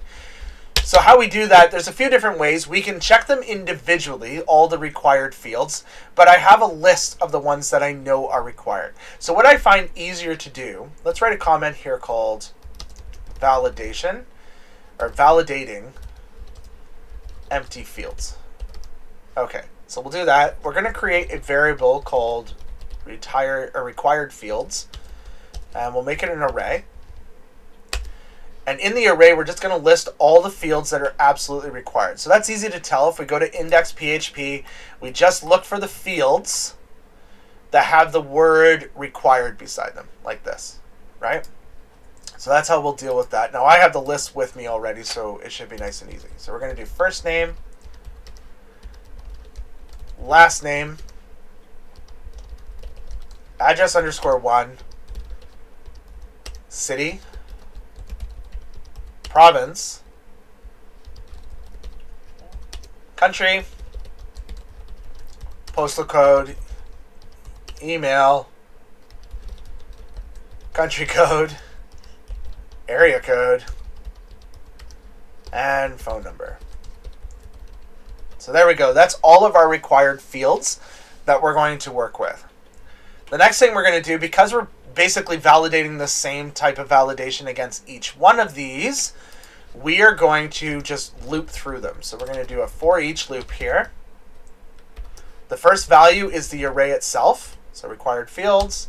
Then we do as field, and what this does is it takes this value, passes it into field, and then we can process it. Once it's done processing, it'll move on to the next value and pass it into field. That's the way it works. So we want to access the variable field in here, and we will say, let's give it a BR tag, the $, nope, not $sign there, sorry, $sign field cannot be empty. Now we're already breaking rule number 1. We aren't taking our values, we're automatically viewing to the front, right? We're displaying this currently in this window, which we don't want to do. I'm going to leave it for now just because it creates a little bit easier way for you guys to see what's happening. But what I will do is exit. So what's going to happen is it's going to validate to see if the field is empty. If the field is empty, it's going to echo this message and then exit. So next we should test our code to see if that's what happens. So I'm going to refresh, hit continue, and it's going to tell me the first _name field cannot be empty. Well, the reason it's saying that is because I'm checking $sign field, which I shouldn't be. I should be checking $post, and then using $sign field in here as a variable name. So what this is doing is the first time it executes, $sign field will contain the value of first name, right? Next time it'll be last name. But I don't need to hard code it. Instead, it's easier just to pass field in, which will contain these values. So these values have to match the names that are in our form fields, right? Because we're accessing them from the post data. So that's super, super important. Hopefully that's not confusing, but that is super important. So now if I refresh, this should work. Oh, it says the ASDF cannot be empty. That's true. The ASDF should never be empty. What is it talking about? What ASDF cannot be empty? I'm not sure even what it means. So maybe we need more information, because right now it's saying the post ASDF field cannot be empty. Oh, I see why. I see why. We've done something goofy here. This should be $sign field. We need an if condition to actually test if it's empty. Here we go. This makes more sense now. So that's checking the post field to see if it's empty. And then this echoes out the message. So we need to wrap it in this condition. So here we go. Boom, we're good. So it's checking all of the fields to see if any of them are empty. And if they are, it's going to echo it out. But we're using this to echo out the field that needs to be populated. And then we exit. I mean, ideally, we should be outputting this in a very human-readable way. But for now, we'll just leave it the way it is, because that's totally fine. All right, so that validates whether or not our fields are empty. The next thing we want to validate is that our format is correct. So I want to make sure that the email they provided is in this correct format. And what's cool is PHP actually already has things to check that. So we're going to say if, and we're going to use the not operator because it will validate to, it will take a false value and turn it true. which is what we want. So we're going to say filter var is the name of the function we want to run. And then we tell it what we want to validate against. So we're going to say, hey, here's my post email, right? So that's my email address as the first argument.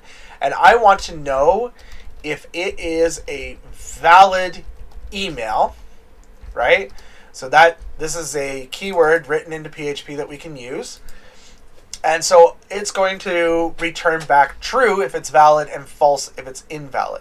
Well, the way if conditions work is they only execute if the condition is true.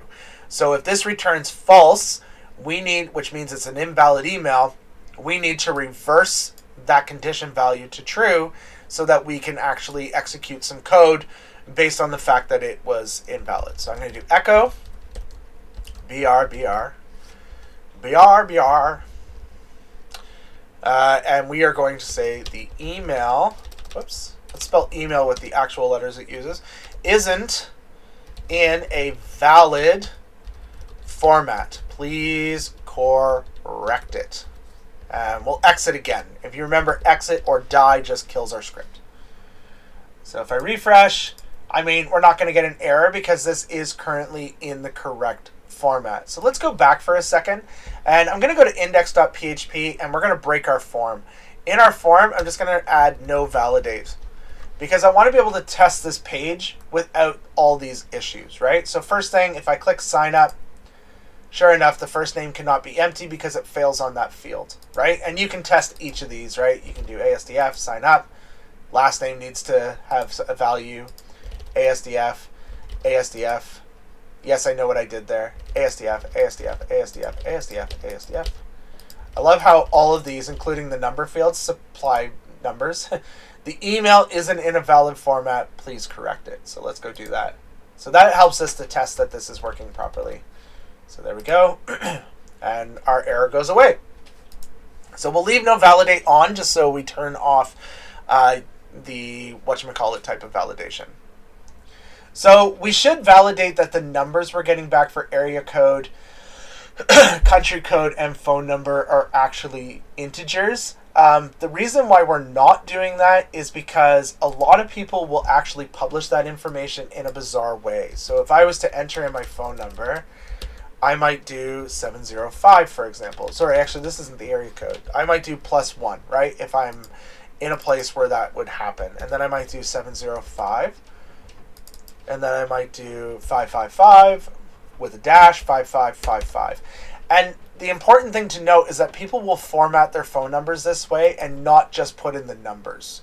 And because of that, it's too hard to just, you can easily extract the numbers by using regular expression to extract them.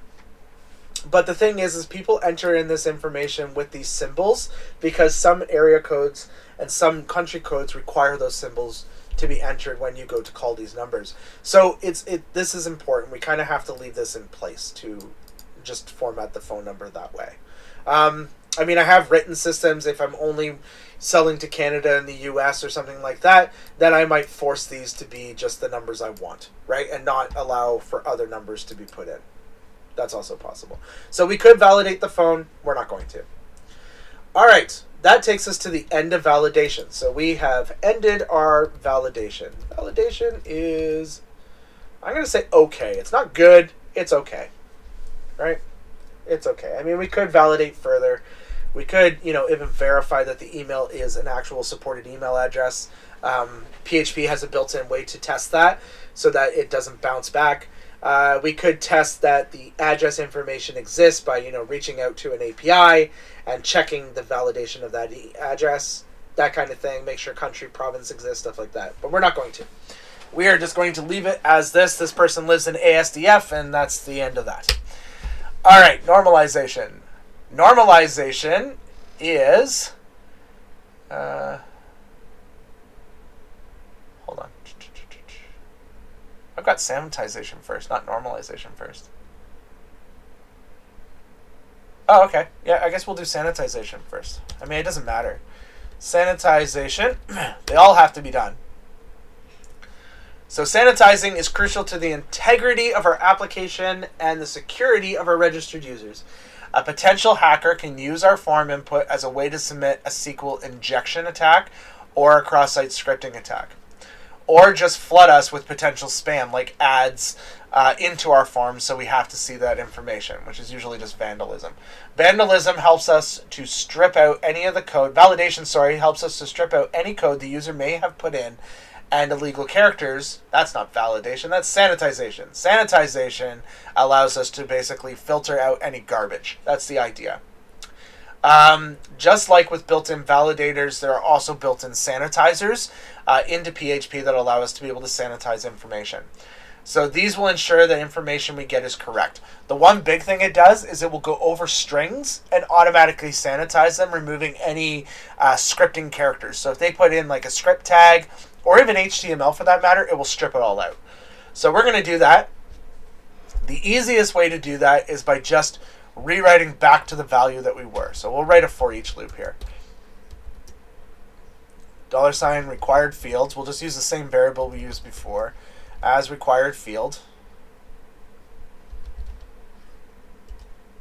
There we go. And all we're going to do is take our value, sanitize it, and write it back to the actual value. So we're going to say $_post, like so, $required field. Oh, I think we just called this field before, which makes more sense. It's way easier than doing required field. There, that's much easier. There we go. So that will access that value, and we're going to replace it with a sanitized version of that value. So it's filter var again. We use filter var for everything. We pass it the information we want, because everything inside our database is a string. See, they're all strings. So we'll just basically pass it the string thing. So we'll say filter sanitize, and there's email in there as well as string and everything else, but we'll sanitize them all as strings first.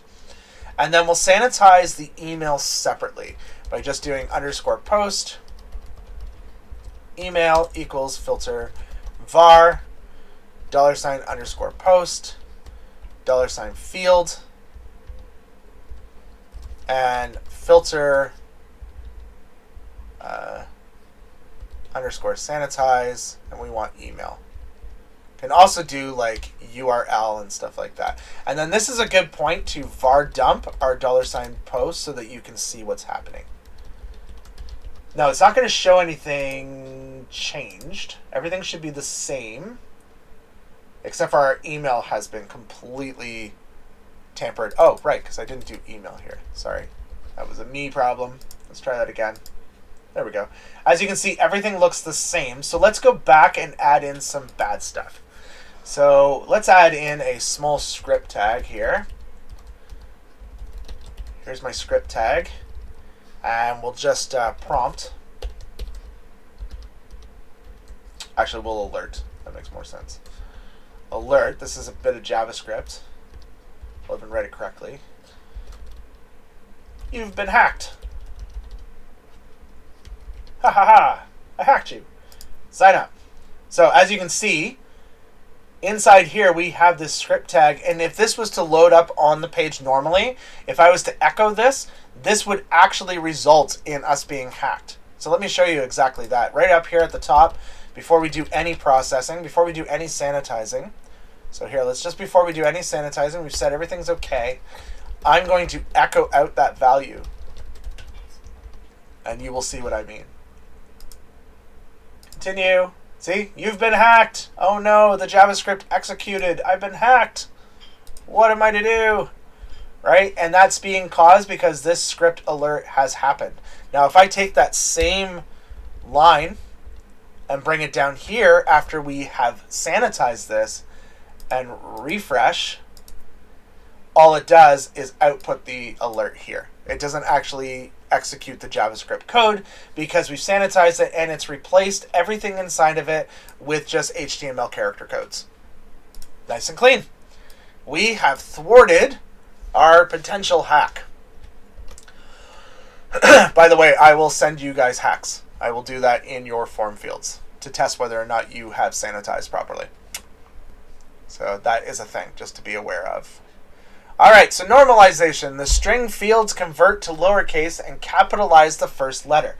So I want any of my proper string fields, not email though, because I don't care about email, but I want the other ones to automatically capitalize the first letter. So that way everything is nicely formatted. So we're done with sanitization.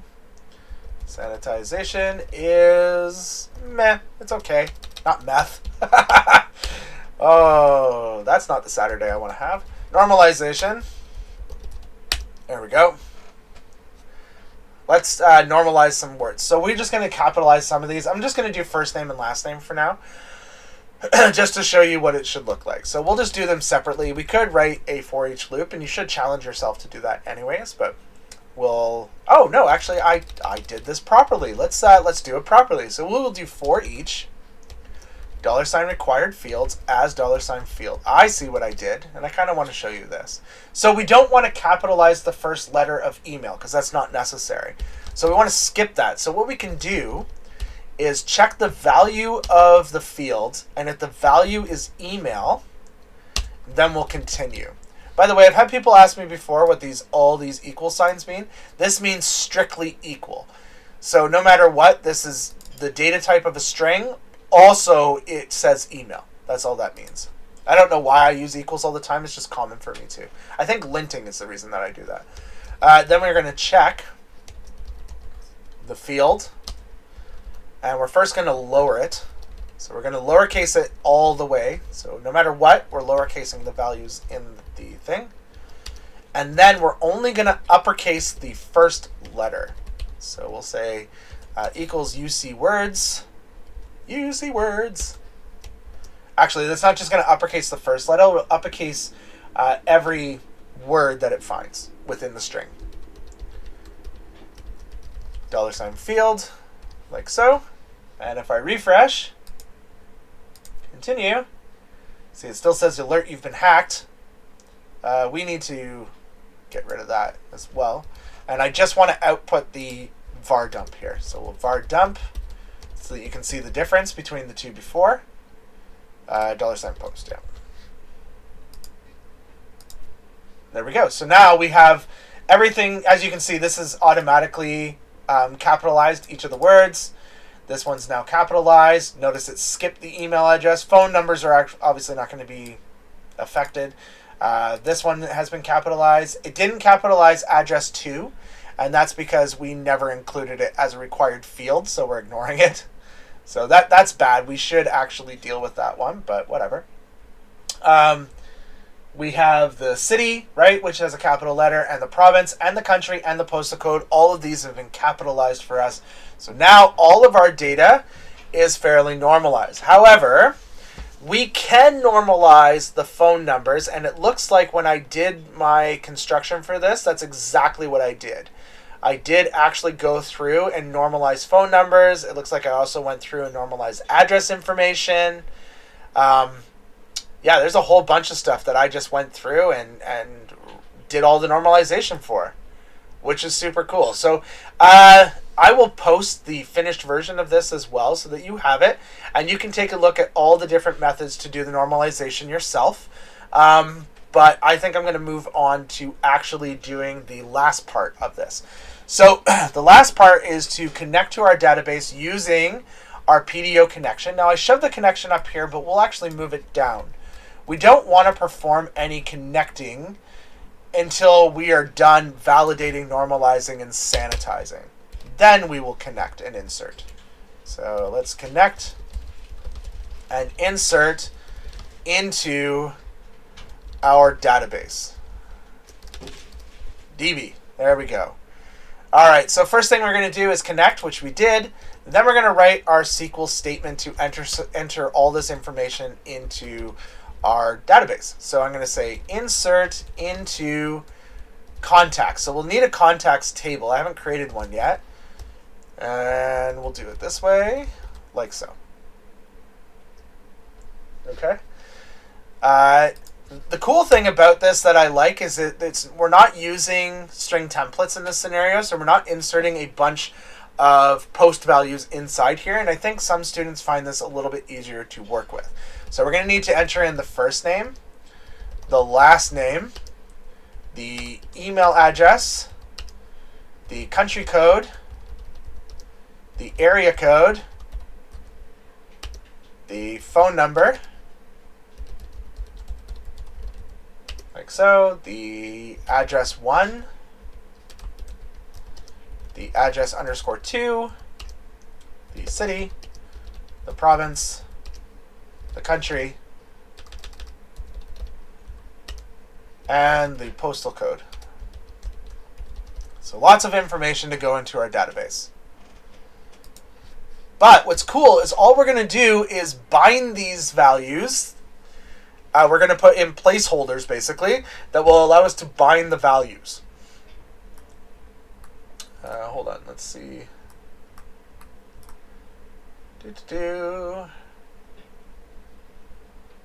Yes, so what we're creating here will be called bound parameters. And what bound parameters or placeholders, they're basically little spots inside our SQL statement where we can say, hey, you need to add a value here, and then later on we tell it to add the value.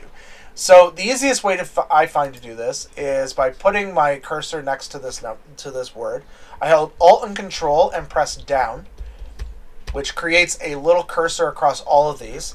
Then I hold Control and Shift and press to the right, which selects all those values for me. Then I hit Control C. Then I hit Control V.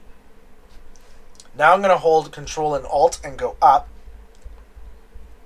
like so. I'm going to press Home on my keyboard, Shift Tab so everything is against the far left, and then tab it in so it's against the right.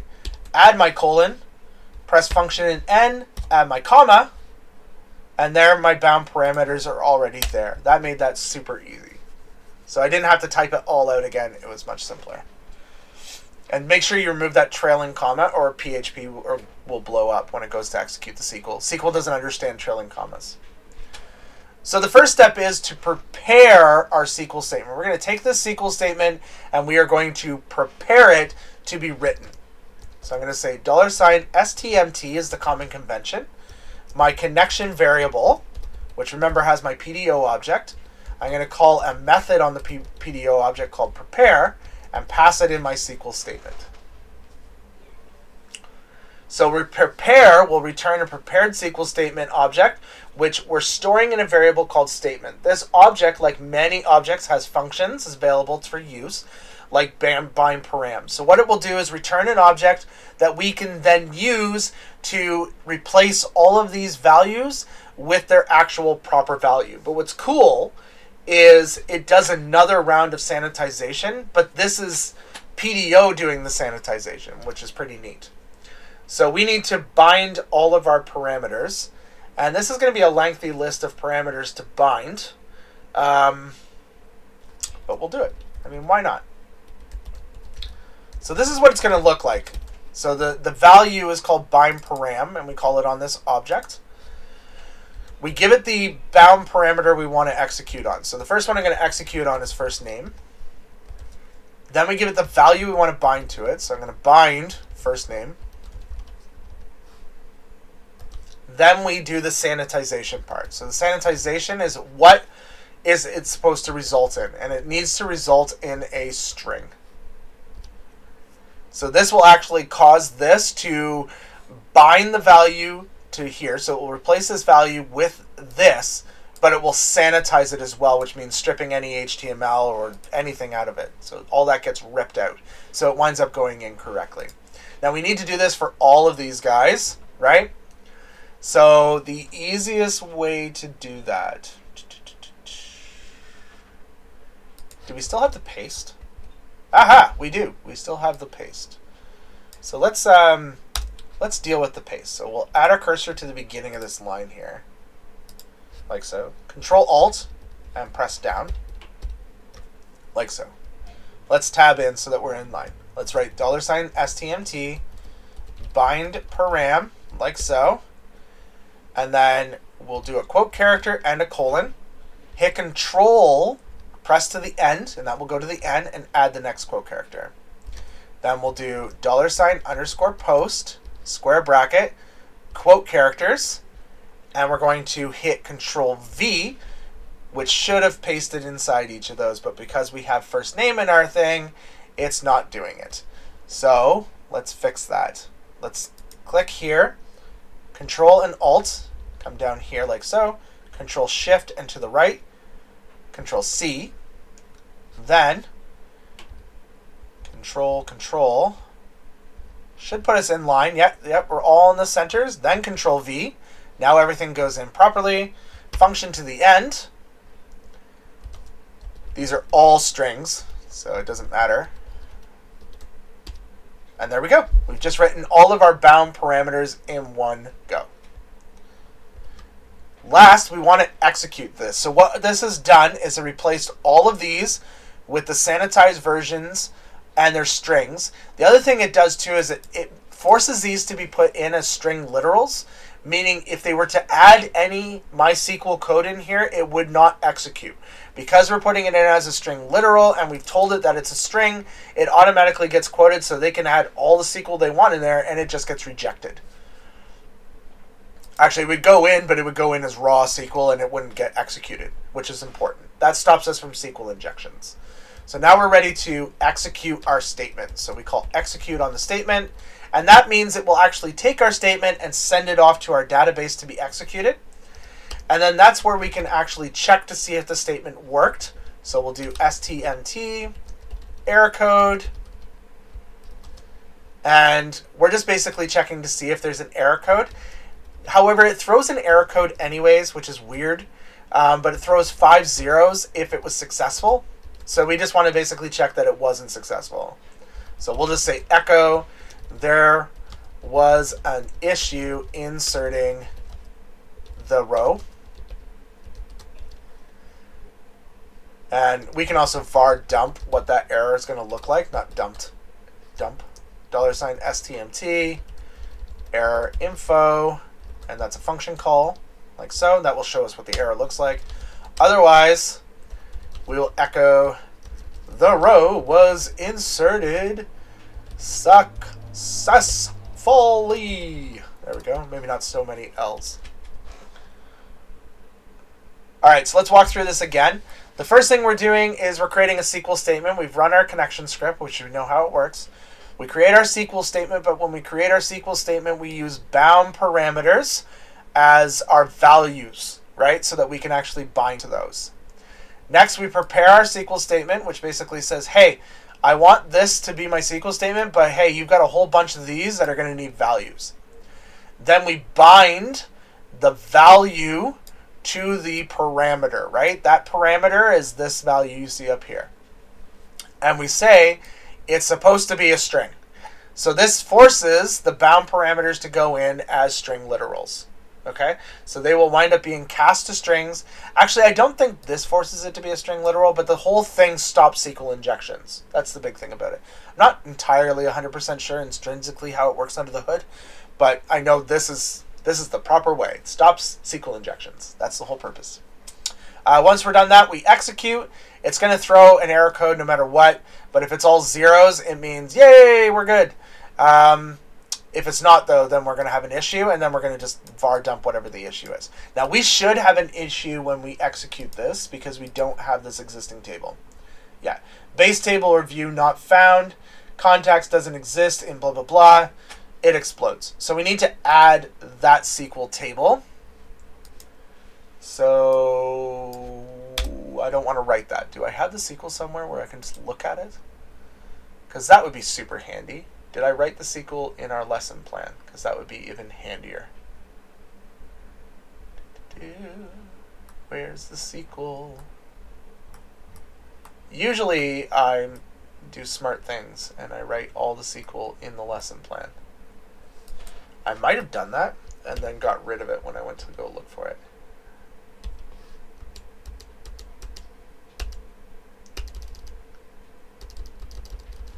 I'm guessing I didn't do that.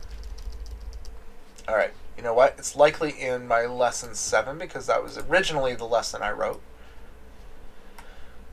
So let me go check lesson 7. Incidentally, you might see the lesson 7 written all over the place. That's probably why.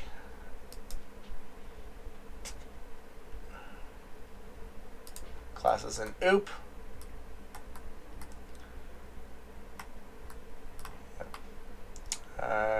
Connecting to MySQL with Pdo, Bootstrap and CDNs.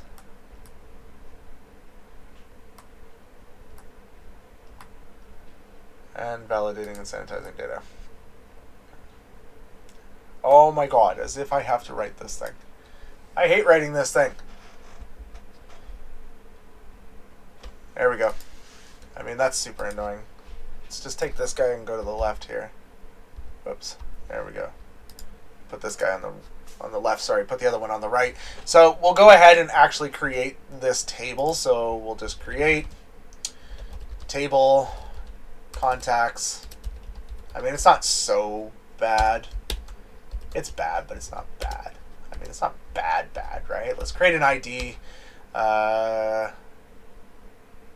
which is not null.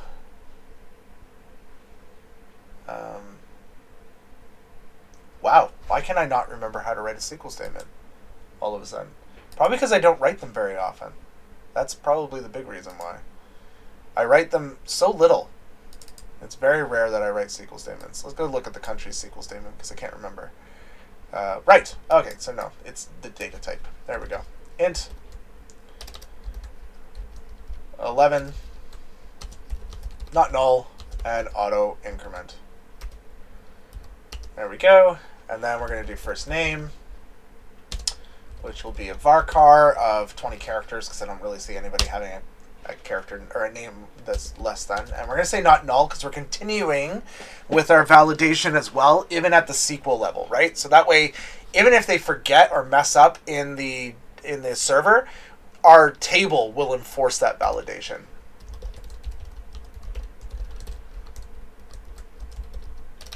Also not null, right? Email, again, varchar. I mean, 30 characters is more than enough for an email address. And then, now that I know how to do this, we should write the primary key as well. We'll write the primary key. And it will be the ID column. I'm not going to put the updated at and create. Maybe I will, actually. Here, let's add those two statements because I know I like the idea of you guys doing it. It definitely makes sense. So just add those two statements in there. So here, I'll let you stop there and pause. And then I'll let you pause here as well. All right. Hopefully that works for you. Cool. Let's add the rest of these things. So we need the country code. And that's a varchar of not very many. I'm going to say at least 10, and that's it. Not null. Okay, how many more of these do we need? 1, 2, 3, 4, 5, 6, 7, 8. 8. 1, 2, 3, 4, 5, 6, 7, 8. I mean, they're all basically the same value. They just have different words in them. Area code, phone number. Unfortunately, Workbench doesn't support multiple cursors. I mean, we could have written that over here. That would have made more sense. It's Saturday. It's been a long work week. Definitely not firing all cylinders this morning. Province, country, and postal code. All right, hold on. So phone number is good, I think. Area code's good. Address is not good. There's going to be way more than that. So let's do 30, or maybe 50 actually. 50 would make more sense. So this is the limit, right? The number of characters that are allowed. City, let's do 20. Province, 20 max. Country, 20. Postal code 10 is good. Oh, actually it's not, because if we get a state, then it could be more, so we'll do 15. Yes, and then I think this last one is missing its comma, so make sure you add a comma there. There we go. Let's execute. Oh, we're calling it countries? Oh, no, we're calling it contacts. Yay, the table was created, but it was created under the wrong database. Let's switch databases and try that again. Yay, it was created, and it's created under the right database this time. There we go, contacts. So now we're ready to actually execute this code. So let's jump over to our browser, and we'll refresh and hit continue. And string data, right, truncated. Data too long for the column first name at row 1. That's interesting. It's only ASDF. Did I accidentally make the row super short? No, I didn't. That's weird. We're allowing for a varchar of 20 characters to go in, but it doesn't like it. It's saying that we have too many characters. Here, there we go. Oh, right, look it, because it's way more than 20 characters. That's why. Yeah, so we have too many characters. So we should technically validate in our server script the row size as well, but we're super lazy, so we're not going to. So let's go Control A, ASDF, hit sign up. Oh, look, the row was inserted successfully. Let's go take a look and see if that's true. We can right click and choose to select row limits. And sure enough, there is our data. And lots of it too, I might add. So that's it. That's validation, normalization, and sanitization. We're going to use this stuff in future lessons quite often. So hopefully you got everything you needed out of this. What I would like you to do is review the lesson plan. There's a lot more in the lesson plan covering way more information about validation and sanitization. So that's your homework. It takes a look more at like doing matching and those kind of things as well. So definitely take a look at that stuff, because next week there will be a quiz as well as a lab. So just keep that in mind, and that quiz will definitely cover that. So, happy long weekend. Hope everybody has a wonderful family day on Monday and doesn't work too hard and does some fun things. I know we're playing Super Family Big Day Mario Kart and having a Sunday bar and all those wonderful things. So hopefully you guys are doing some fun things, or at least, you know, do some FaceTime, Google Hangouts with your family if they're overseas. Just call your mother and tell her you love her. She misses you. All right? Anyways, have a good day, everybody. Cheers.